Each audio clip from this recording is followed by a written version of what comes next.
HMTV ప్రేక్షకులకు దసరా పండుగ శుభాకాంక్షలు. డీటెయిల్స్ చూద్దాం. దసరా పండుగను పురస్కరించుకొని సీఎం రేవంత్ రెడ్డి తన సొంత ఊరు కొండారెడ్డిపల్లిలో పర్యటించారు.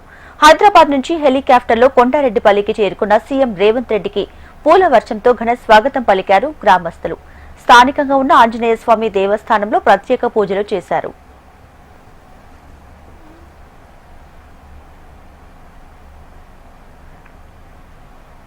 ఖమ్మం జిల్లా కల్లూరు మండలం నారాయణపురంలో మంత్రి పొంగులేటి శ్రీనివాసరెడ్డి ఇంట్లో దసరా వేడుకలు ఘనంగా నిర్వహించారు. ఈ వేడుకలకు వ్యవసాయ శాఖ మంత్రి తుమ్మల నాగేశ్వరరావు హాజరయ్యారు. మంత్రి తుమ్మలను పొంగులేటి శాల్వతో సత్కరించారు. అనంతరం జరిగిన పూజ, అన్నదాన కార్యక్రమాల్లో మంత్రులు పాల్గొన్నారు. పొంగులేటి ఇంటి జరిగిన దసరా వేడుకల్లో ఉమ్మడి ఖమ్మం జిల్లాకు చెందిన పలువురు ఎమ్మెల్యేలు, ప్రజాప్రతినిధులు పాల్గొన్నారు. దసరా పండుగ సందర్భంగా దుర్గమ్మకు బీఆర్ఎస్ అధినేత మాజీ సీఎం కేసీఆర్ ప్రత్యేక పూజలు నిర్వహించారు. ఎర్రవెల్లిలోని తన ఫామ్ హౌస్ లో జరిగిన ఆయుధ పూజ కార్యక్రమంలో భార్య శోభతో కలిసి కేసీఆర్ పాల్గొన్నారు. తెలంగాణ ప్రజలు సుఖ సంతోషాలతో వర్ధిల్లాలని కేసీఆర్ ఈ సందర్భంగా అమ్మవారిని కోరుకున్నారు.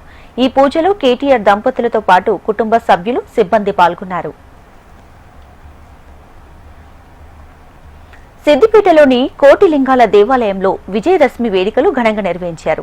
ఈ సందర్భంగా మాజీ మంత్రి హరీష్ రావు జమ్మి పూజలో పాల్గొని అమ్మవారిని దర్శించుకున్నారు. ఈ విజయదశమి మరెన్నో విజయాలను అందించాలని, తెలంగాణ మరింత అభివృద్ధి పదంలో నడవాలని అమ్మవారిని ప్రార్థించాలని ఆయన చెప్పారు. మరెన్నో విజయాలను అందించాలని, మీ అందరి కోరికలు నెరవేరాలని అమ్మవారిని మనసారా ప్రార్థిస్తూ, ముఖ్యంగా తెలంగాణ రాష్ట్రం మరింత అభివృద్ధి పథంలో నడవాలి. ఈ రాష్ట్రం చిన్న రాష్ట్రమైనా, కొత్త రాష్ట్రమైనా ఇవాళ కేసీఆర్ గారి నాయకత్వంలో దేశానికి దిశను నిర్దేశించింది. ఇవాళ అనేక కార్యక్రమాలు తెలంగాణ ప్రభుత్వం చేపట్టేటువంటి కార్యక్రమాలు దేశానికి మార్గదర్శకంగా నిలబడ్డాయి. అది మిషన్ భగీరథ కావచ్చు, అది రైతు బంధు పథకం కావచ్చు, అది 1962 కావచ్చు, అది మిషన్ కాకతీయ ద్వారా చెరువుల పునరుద్ధరణ కార్యక్రమం కావచ్చు. ఏదైనా ఇవాళ దేశానికి తెలంగాణ మార్గదర్శకంగా నిలబడడం చాలా సంతోషం. నిన్ననే కేంద్ర ప్రభుత్వం ప్రకటించిన ఫలితాల్లో దేశంలో రైతు ఆత్మహత్యలు గణనీయంగా తగ్గించినటువంటి రాష్ట్రం తెలంగాణ రాష్ట్రం. 95% రైతు ఆత్మహత్యలు తగ్గి రైతుల ముఖాల్లో చిరునవ్వును, ఆనందాన్ని తెలంగాణ రాష్ట్రం నిలిపింది.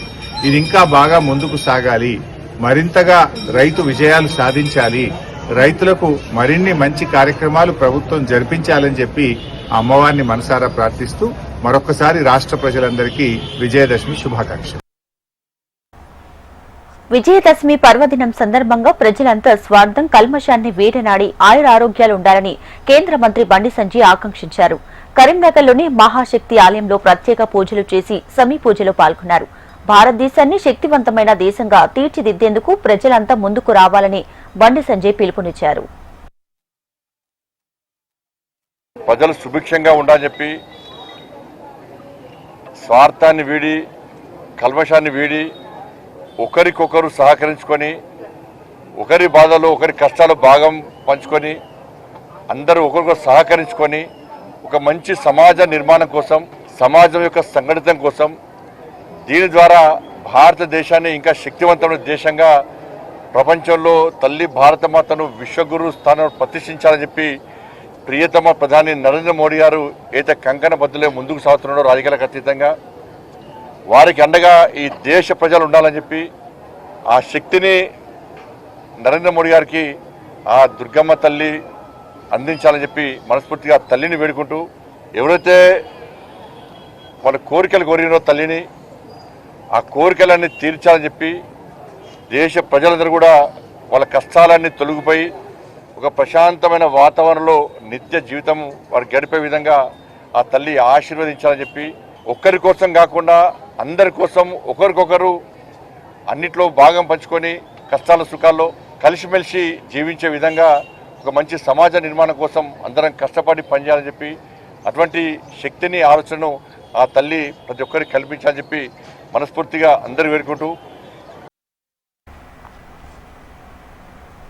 దుబ్బాక అభివృద్ధి చెందాలంటే పార్టీ జెండాలు పక్కన పెట్టి పోరాటం చేసే సమయం ఆసన్నమైందన్నారు మెదక్ ఎంపీ రఘునందన్ రావు.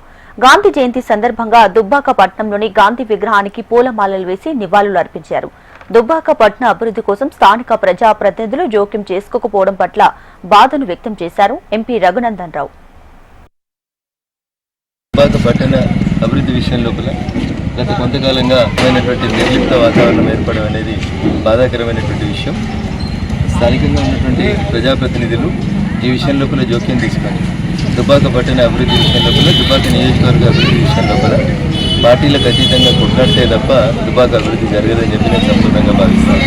స్థానికంగా ఉంటున్నటువంటి గెలిచిన ఎమ్మెల్యే గారు గతంలో ఎట్లయితే ముఖ్యమంత్రిని గెలిచేదో పథకాలు, పదవులు, కాలేజీలు వస్తున్నాయని చెప్పినారో వాటన్నింటినీ కూడా తొందరగా ప్రారంభించాలి. దుబ్బాక వెనుకబడితనానికి గత ప్రభుత్వం 100% బాధ్యత వహిస్తే ఇప్పుడు ఉన్నటువంటి ప్రభుత్వం కూడా సమానమైనటువంటి బాధ్యతను వహించాల్సి ఉంటుందని ఈ సందర్భంగా ప్రజలందరూ కూడా విజ్ఞప్తి చేస్తూ దుబ్బాక పట్టణ సమస్యల పరిష్కారం కోసం పార్టీలు జెండాలు పక్కన పెట్టి అందరూ కలిసి కొట్లాడాల్సినటువంటి సమయం ఆసన్నమైందని చెప్పి నేను ఈ సందర్భంగా భావిస్తాను. మహాత్మా గాంధీ మరణించిన ఆయన ఆశయం ప్రపంచానికి ఆదర్శమన్నారు మంత్రి సీతక్క. ములుగు జిల్లాలో పలు కార్యక్రమాలు పాల్గొన్న ఆమె ఆయుధ పూజ నిర్వహించారు.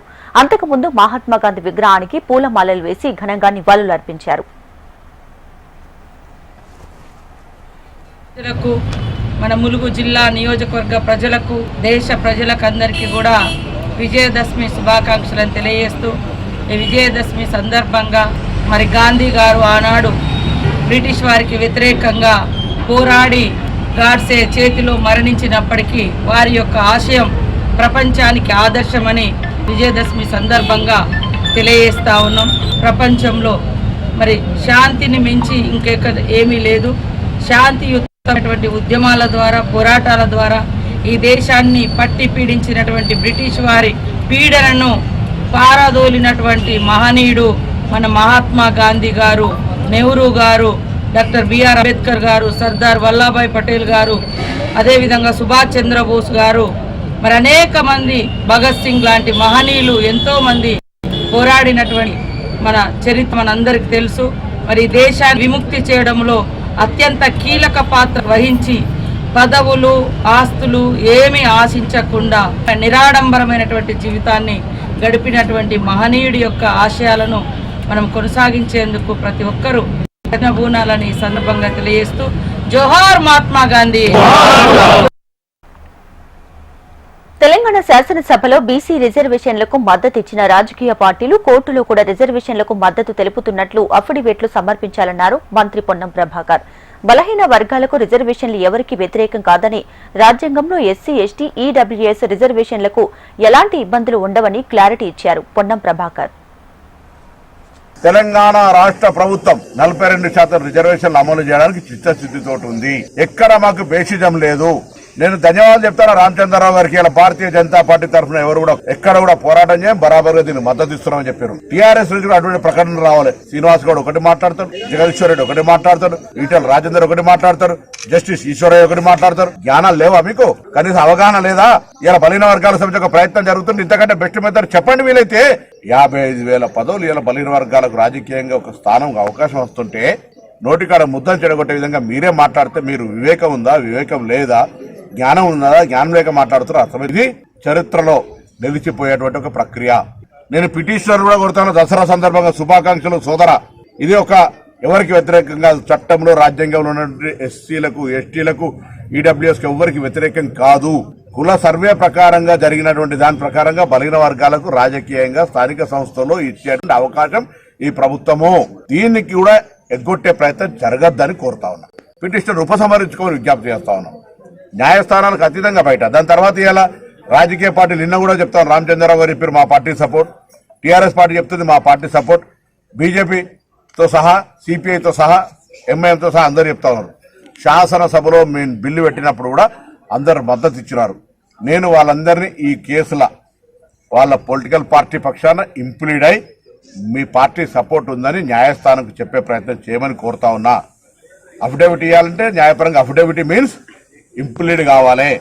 మీ పార్టీ పక్షాన మేము ఫలానా ఇంప్లీడ్ అవుతున్నాం, మేము ఫర్ 42% బీసీ అని చెప్పేటువంటి నైతికత ప్రజల ముందు దోషిగా నిలబడకుండా ఉండాలంటే ఈ కార్యాచరణ చేయమని అన్ని రాజకీయ పార్టీలు విజ్ఞప్తి చేస్తాను. కేంద్ర రక్షణ శాఖ మంత్రి రాజ్నాథ్ సింగ్ హైదరాబాద్ లో పర్యటించనున్నారు. హైటెక్ సిటీలో జరిగే ఓ కార్యక్రమంలో ఆయన పాల్గొంటారు. ఉదయం 10:45 బేగంపేట విమానాశ్రయానికి రాజ్నాథ్ సింగ్ చేరుకుంటారు. అక్కడి నుంచి హైటెక్ సిటీకి వెళ్తారు. అక్కడ కార్యక్రమం ముగించుకొని ఢిల్లీ బయలుదేరి వెళ్తారు. ఖాదీ సంత గ్లోబల్ సంతగా ఎదుగుతుందనడంలో అనుమానం లేదన్నారు ఏపీ సీఎం చంద్రబాబు. విజయవాడ ఖాదీ సంత కార్యక్రమానికి ఆయన హాజరయ్యారు. గాంధీజీ స్వదేశీ సత్యం, అహింస, గ్రామ స్వరాజ్యం నేర్పించారని, విదేశీ వస్తువులను బహిరంగంగా తగలబెట్టాలని పిలుపునిచ్చారు చంద్రబాబు. ఎంతో మంది త్యాగాల ఫలితమే స్వాతంత్ర ఉద్యమానికి నాంది పలికిందన్నారు సీఎం చంద్రబాబు. ఖాదీ సంత గాంధీ ఆశయాలకు ప్రతీక. మహాత్మా గాంధీ అంటే మనకు వచ్చేది ఎప్పుడు గుర్తుంటుంది, ఖద్దర్. ఖాదీ అంటే ఇమ్మీడియట్ గుర్తొస్తుంది. దానికి కారణం స్వదేశ ఉద్యమం. ఈ రాట్నమే దేశానికి ఆయుధమైంది, తిరుగుబాటు సాధనమైంది. కడాన మనకు స్వాతంత్రాన్ని తెచ్చిపెట్టే మహత్తర కార్యక్రమానికి ప్రధానమైన కారణం ఈ ఖాదీ రాట్నం అని చెప్పి కూడా నేను మీకు తెలియజేస్తున్న ఒక స్ఫూర్తినిచ్చి ముందుకు పోయాం. ఆ మహనీయుడు మనకు నేర్పించింది సత్యం, అహింస, స్వదేశీ, గ్రామ స్వరాజ్యం. లాల్ బహదూర్ శాస్త్రి చాలా తక్కువ సమయం ఉన్నాడు కానీ జై కిసాన్, జై జవాన్ ఒక నినాదం. దేశాన్ని రక్షించుకోవాలి, తిండి పెట్టే రైతులను గుర్తుపెట్టుకోవాలని చెప్పిన ఏకైక వ్యక్తి లాల్ బహదూర్ శాస్త్రి గారు. అలాంటి మహనీయులకి నివాళులర్పిస్తూ ఈరోజు మనం సమావేశమైంది ఒక స్ఫూర్తిని నింపడానికి. భవిష్యత్తులో ఏ విధంగా ఈ స్వదేశీ ఉద్యమం నాకు ఏమాత్రం లేదు, సంతానంగానే మనకు అందరికీ జ్ఞాపకం ఉంటుంది పాత రోజులు. ఊర్లో తయారయ్యే వస్తువులు, అవసరమైన వస్తువులన్నీ సంతకు తీసుకొస్తాం. వారానికి ఒకరోజు ఆ సంతకు పోయి అన్ని వస్తువులు కొనుక్కుంటాం. అది ఆ రోజు మార్కెట్ వ్యవస్థ. ఈరోజు నాకు ఖాదీ సంత గ్లోబల్ సంతగా ఇండియన్ ప్రోడక్ట్స్ తయారవుతున్న దాంట్లో అనుమానమే లేదు. అంబేద్కర్ జిల్లా రాజేలో శంకరగుప్తం మేజర్ డ్రైనేజీ ముంపు సమస్యను పరిష్కరిస్తామని మంత్రి నిమ్మల రామానాయుడు చెప్పారు. త్వరలోనే దీనికి సంబంధించిన పనులు చేపడతామని హామీ ఇచ్చారు. మలికిపురం మండలం కేసనపల్లి సముద్ర తీర పరివాహక ప్రాంతాల్లోని కొబ్బరి రైతులను ఆదుకుంటామన్నారు. గతంలో ఏదైతే ఈ యొక్క కేసనపల్లి సంబంధించినటువంటి పరిసర 27 గ్రామాలు ఒక వేసవి విడిది కేంద్రాలుగా, ఒక టూరిజం ప్రాంతాలుగా కలకల్లాడుతున్నటువంటి గ్రామాలు ఇవన్నీ కూడా. కానీ దురదృష్టవశాత్తు ఈ శంకరగుప్తం డ్రైన్ కి సంబంధించినటువంటి ఆ సముద్రపు పోటు నీరంతా కూడా మరి డెడ్జింగ్ జరగకపోవడం వల్ల ఆ సముద్రపు ఉప్పు నీరంతా కూడా తోటల్లోకి, ఇళ్లలోకి వచ్చి మొత్తం కొబ్బరి చెట్లన్నీ కూడా మొత్తం చనిపోవడము, మొవ్వు వాలేసేయడం పరిస్థితి కళ్ళారా మనందరం కూడా చూసినటువంటి పరిస్థితి. ఈ ప్రాంతం అంతా కూడా పూర్తిగా కొబ్బరి మీదే కుటుంబాలన్నీ కూడా ఆధారపడినటువంటి స్థితిలో మరి గతంలో కేసనపల్లి ఏరియా నుంచే పెద్ద ఎత్తున ఎక్స్పోర్ట్ చేసే స్థాయి నుంచి ఈ రోజు వాళ్లే కాయలు కొనుక్కునేటువంటి స్థితికి ఈ రోజు వచ్చినటువంటి పరిస్థితి.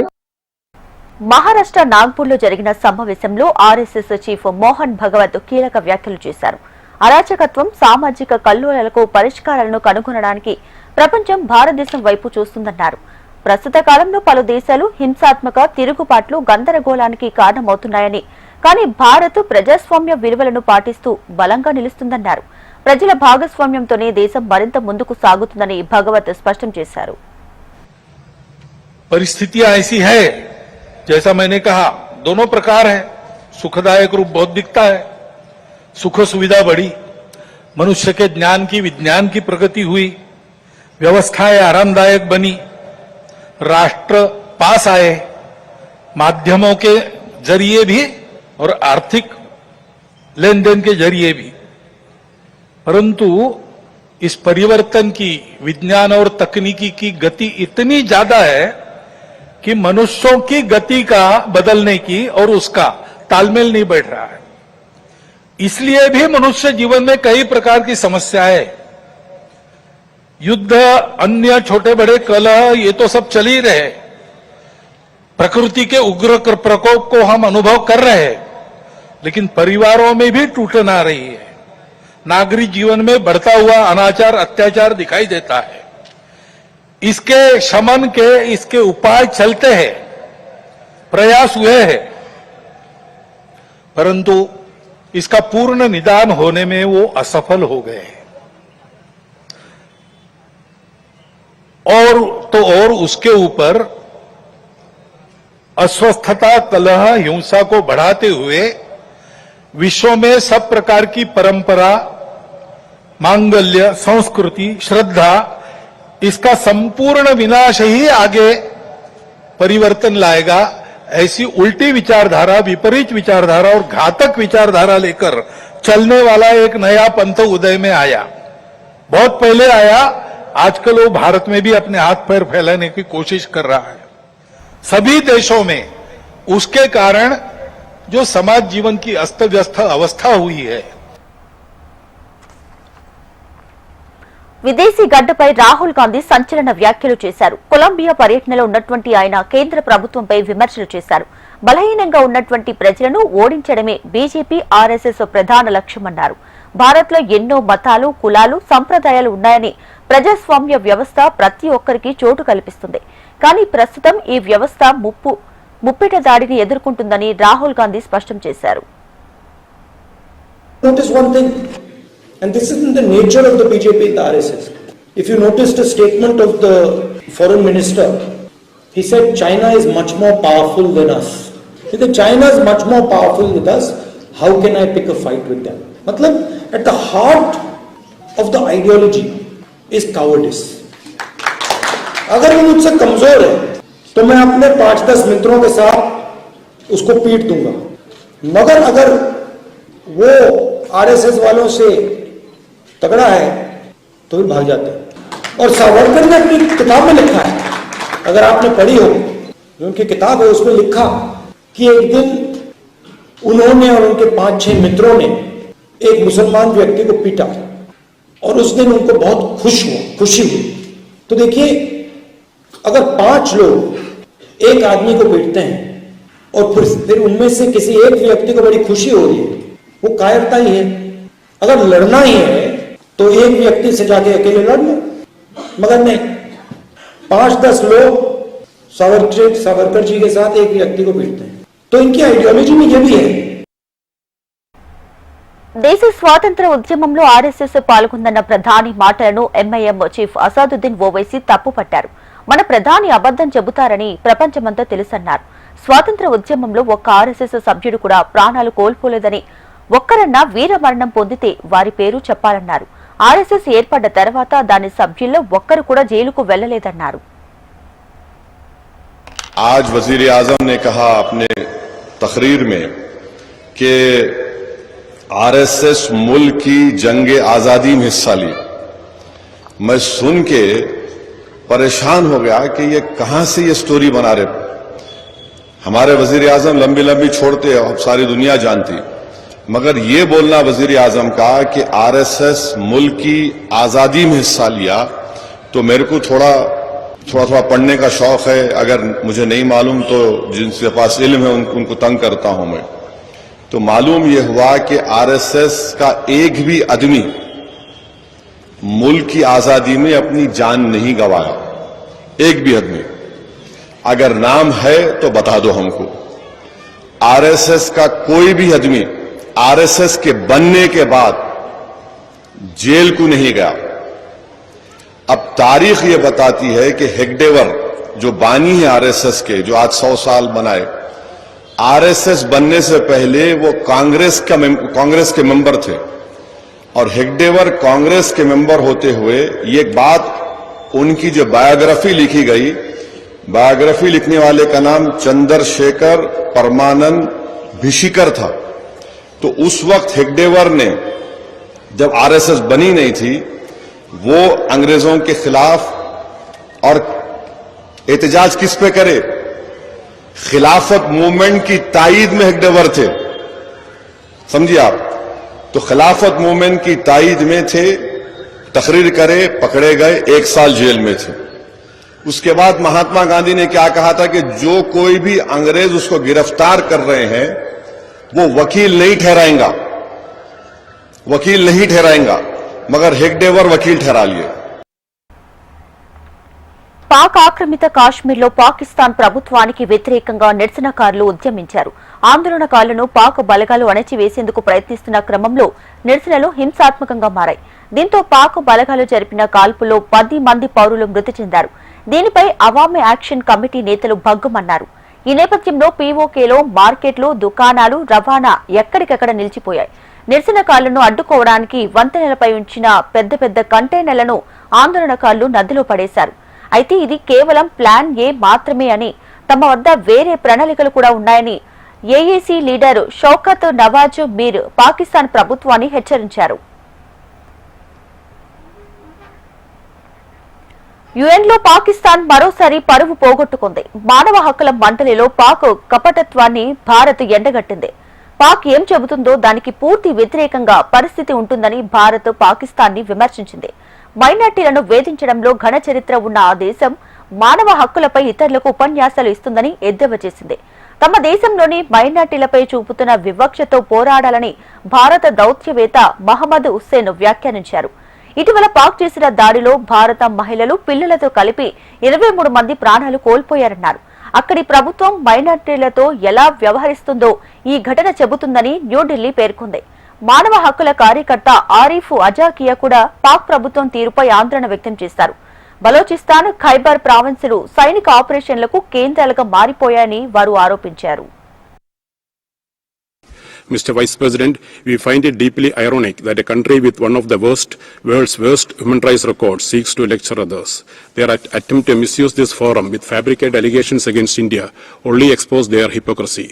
Instead of making baseless propaganda, they should confront the rampant state-sponsored persecution and systematic discrimination against their own religious and ethnic minorities that plague their own society. I thank you.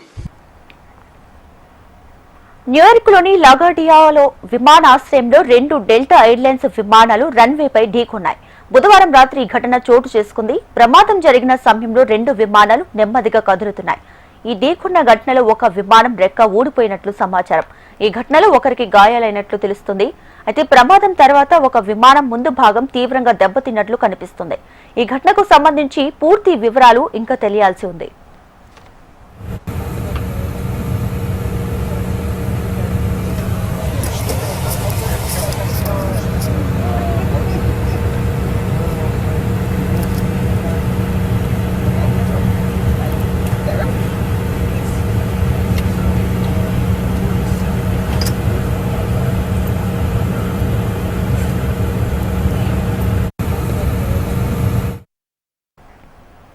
చైనాతో వాణిజ్య విభేదాలు కొనసాగుతున్న వేళ అమెరికా అధ్యక్షుడు Donald Trump కీలక ప్రకటన చేశారు. మరో 4 వారాల్లో చైనా అధ్యక్షుడు జిన్పింగ్ తో తాను భేటీ అవుతానని వెల్లడించారు. సోయాబీన్ ఎగుమతులపైనే ప్రధానంగా తమ చర్చ సాగుతుందని పేర్కొన్నారు. సోయాబీన్ ఉత్పత్తిని చైనా కొనుగోలు చేయకపోవడం వల్ల మా దేశంలోని రైతులు ఇబ్బందులు పడుతున్నారని చెప్పుకొచ్చారు. వారికి సాయం చేసేందుకు మేం వసూలు చేస్తున్న టారిఫ్లలో కొంత మొత్తం రైతులకు అందజేస్తామని డొనాల్డ్ ట్రంప్ అన్నారు. అహ్మదాబాద్ లోని నరేంద్ర మోడీ స్టేడియంలో వెస్టిండీస్ తో మొదటి టెస్ట్ ఆడిన టీమిండియా వారిని పూర్తిగా డామినేట్ చేసింది. బ్యాటింగ్, బౌలింగ్ లోనూ భారత ఆటగాళ్లు ఉత్తమ ప్రదర్శన చేశారు. తొలుత బ్యాటింగ్ దిగిన విండీస్ టీమిండియా బౌలర్ల ధాటికి 162 పరుగులకి ఆలౌట్ అయ్యారు. సిరాజ్, జస్ప్రీత్ బుమ్రా జోడీ విండీస్ బ్యాటర్లను వణికించింది. సిరాజ్ 4, బుమ్రా 3, కుల్దీప్ 2, వాషింగ్టన్ సుందర్ 1 వికెట్ తీసుకున్నారు.